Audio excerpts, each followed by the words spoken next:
I don't believe in testing children to know if they know, as most contemporary education tends to do now. So we don't really know on a statistical level or data level whether they know what they know, right?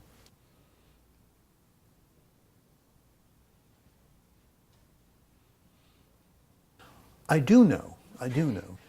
You can feel when you're working with these children, there's a certain energy, if I can say it that way, a certain form of unspoken communication that's going on between myself and them. A way of their looking at me and the way I can look at them, the way they gesture, a certain momentary, if I can put it this way, freedom to be themselves. Before the bell rings at the end of the 45 minutes, and they have to go up and go to the next class, right? So whether or not they actually discover all the things that you said or use them as a lifetime, I cannot exactly tell you.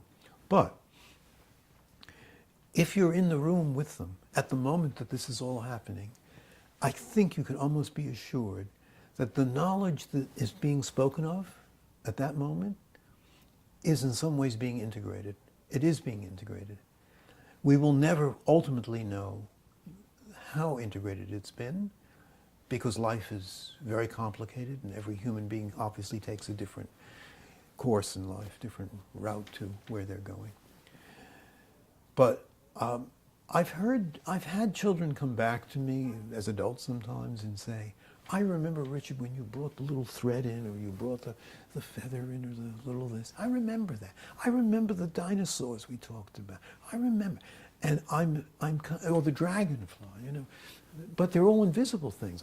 I don't bring an alive dragon, but the dragonfly that moves like that. And the fact that they remember it after many, many years, I think is an interesting clue here. Because most of us can't remember specific things we learned in school, right?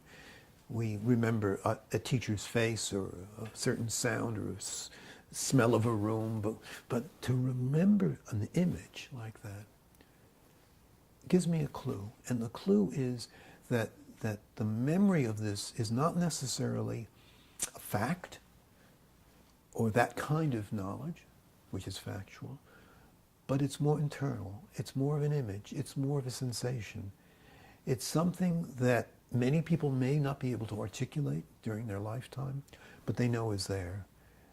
So we'll never know the larger extent of this, but my gut sense is, again, going back to the moment that we're doing this conversation, that it's all there. It's all there.